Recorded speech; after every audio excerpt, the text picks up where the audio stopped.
नमस्कार, प्रणाम सभी को। आप सभी का स्वागत है मेरे चैनल गुरुवाणी में।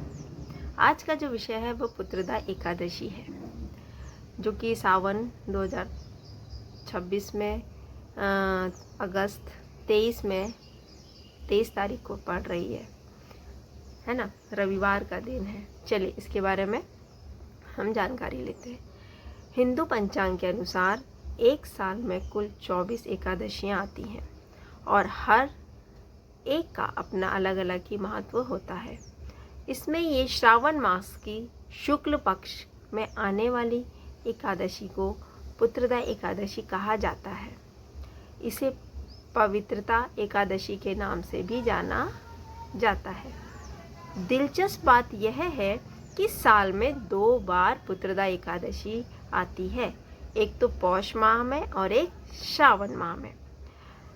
पौष माह की जो पुत्रदा एकादशी है वो उत्तर भारत में ज़्यादा प्रचलित है, जबकि श्रावण मास की जो एकादशी है, पुत्रदा एकादशी है, वो पश्चिम और दक्षिण भारत के कई राज्यों में विशेष श्रद्धा से मनाई जाती है।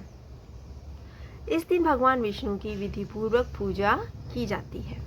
मान्यता है कि जो दंपति निसंतान है या संतान प्राप्ति में किसी भी प्रकार की समस्या का सामना कर रहे हैं, वे अगर सच्चे मन से इस व्रत को रखें तो भगवान विष्णु की उन पर असीम कृपा होती है और उन्हें संतान सुख की प्राप्ति होती है। साथ ही यह माना जाता है कि यह व्रत संतान की रक्षा भी करता है, उसे दीर्घायु प्रदान करता है बच्चे को, है ना। और अब साल 2026 में पुत्रदा एकादशी 23 अगस्त 2026 के दिन रविवार के दिन पड़ रही है। इसमें जो पारण का समय रहेगा वो 24 अगस्त 2026 दिन सोमवार, है ना, उसके अगले दिन सोमवार में के दिन दोपहर से रहेगा। पारण जो करना है वो 1:41 से शाम के 4:16 तक आपको पारण करना है। एकादशी तिथि का आरंभ होगा 23 अगस्त की सुबह 2 बजे मॉर्निंग में और समाप्ति होगी 24 अगस्त की सुबह 4:18 पर। ठीक है, रविवार के दिन होगा। सुबह में 2 बजे से स्टार्ट हो जाएगा, शुरू हो जाएगी आपकी एकादशी रविवार के दिन 23 अगस्त, और जो 24 अगस्त की सुबह है 4:18 पर वहाँ पर समाप्त हो जाएगी। अब वैष्णव जो सावन पुत्रदा एकादशी है वो 24 अगस्त 2026 के दिन सोमवार के दिन रखा जाएगा। वैष्णव जो लोग होंगे वो 24 अगस्त को रखेंगे। अब जानते हैं कि इस व्रत को सही तरीके से करने की पूरी विधि क्या है। एकादशी एक दिन पहले यानी 10वीं तिथि की रात्रि को सात्विक और हल्का भोजन ही ग्रहण करें। तामसिक भोजन जैसे लहसुन, प्याज, मांस, मदिरा से पूरी तरह परहेज करना पड़ेगा।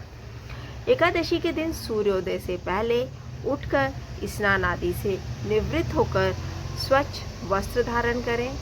हाथ में जल, अक्षत, फूल लेकर व्रत का संकल्प लें।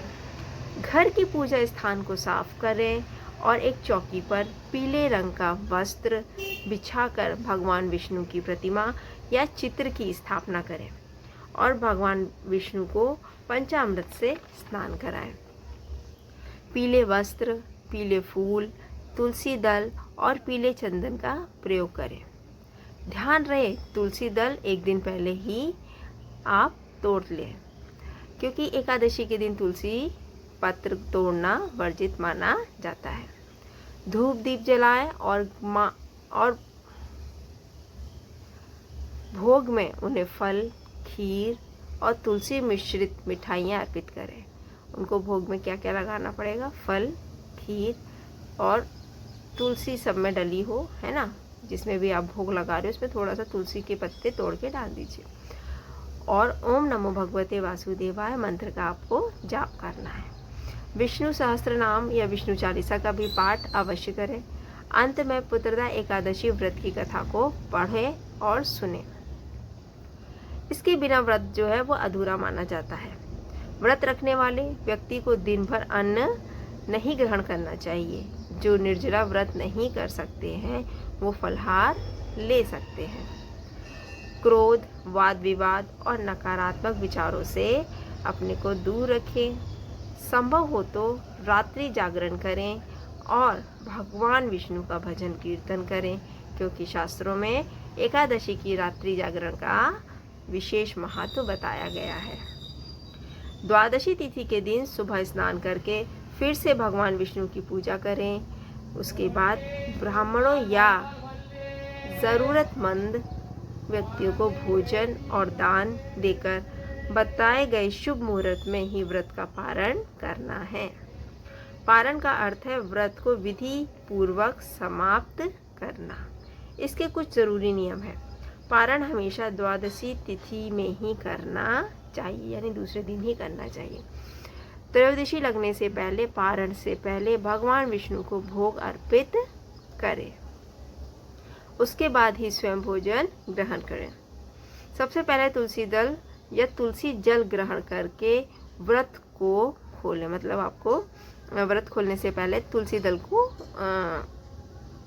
ग्रहण करना है, खाना है उसको। सात्विक भोजन लें।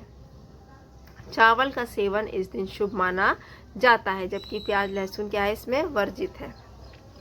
यथाशक्ति ब्राह्मणों को, गरीबों को, ज़रूरतमंद व्यक्तियों को आप भोजन कराकर दान दक्षिणा दे सकते हैं। उसके बाद ही भोजन करें। अब चलिए पुत्रदा एकादशी की कथा का अब हम श्रवण करते हैं। कौन सी कथा पढ़नी ये मैं आपको बताती हूँ। इस कथा को स्वयं भगवान श्री कृष्ण ने युधिष्ठिर को सुनाया या बताया था। द्वापर युग के बाद महिष्मती नाम की एक नगरी में राजा महिजीत राज करते थे। राजा बहुत प्रजापालक, धर्मपरायण और न्यायप्रिय थे, लेकिन उनकी कोई संतान नहीं थी। इस बात का उन्हें बहुत ही गहरा दुख था। उनका मानना था कि जिस व्यक्ति की कोई संतान नहीं है उसके लिए यह लोक और परलोक दोनों ही अधूरे और दुखदायी होते हैं। संतान प्राप्ति के लिए राजा ने कई यज्ञ करवाए, कई उपाय अपनाए, लेकिन कोई भी फल नहीं मिला। अंततः चिंतित राजा अपने मंत्रियों और प्रजा के साथ वन में महर्षियों के आश्रम में पहुंचे। वहां उनकी भेंट महर्षि लोमेश से हुई। राजा ने यह विनम्रता पूर्वक अपनी व्यथा सुनाई और पूछा कि उनके पूर्व जन्म का ऐसा कौन सा कर्म या पाप है जिसके कारण उन्हें संतान सुख से वर्जित रहना पड़ रहा है। अपनी दिव्य दृष्टि से महर्षि लोमेश ने राजा के पुनर्जन्म का रहस्य बताया। उन्होंने कहा, पिछले जन्म में राजा एक वैश्य थे और एक बार गर्मी की तपती दोपहरी में उन्होंने अनजाने में एक प्यासी गाय को पानी पीने से रोक दिया था। इसी पाप के कारण उन्हें इस जन्म में संतान सुख प्राप्ति नहीं हो रही है। राजा के दुखी होने पर महर्षि लोमेश ने राजा को एक उपाय बताया। उन्होंने कहा कि श्रावण मास के शुक्ल पक्ष की एकादशी, जिसे पुत्रदा एकादशी कहते हैं, यदि राजा पूरे विधि विधान के साथ और श्रद्धा के साथ इस व्रत को करता है तो इस व्रत के प्रभाव से उनका पुनर्जन्म का जो पाप है वो नष्ट हो जाएगा और उन्हें संतान सुख की प्राप्ति होगी। महर्षि की आज्ञा मानकर राजा महिजीत ने अपनी प्रजा और मंत्रियों के साथ मिलकर पूरी श्रद्धा से पुत्रदा एकादशी का व्रत रखा। दिन भर उपवास किया, रात्रि जागरण भी किया और भगवान विष्णु की आराधना की। व्रत के प्रभाव से भगवान विष्णु प्रसन्न हुए और कुछ समय बाद राजा की रानी गर्भवती हो गई। उन्होंने एक तेजस्वी और गुणवान पुत्र को जन्म दिया और आगे चलकर एक आदर्श और प्रतापी राजा बना। कौन? वो बच्चा। इसीलिए मान्यता है कि जो कोई भी सच्चे मन से और पूर्ण श्रद्धा से पुत्रदा एकादशी का व्रत करता है, भगवान विष्णु उनकी संतान संबंधी समस्या को समाप्त करते हैं और उनकी मनोकामना को पूरी करते हैं। एकादशी के दिन दान का विशेष महत्व होता है। पुत्रदा एकादशी पर वस्तुओं का दान विशेष फलदायक माना जाता है। इस दिन आप चावल और सत्तू का दान कर सकते हैं।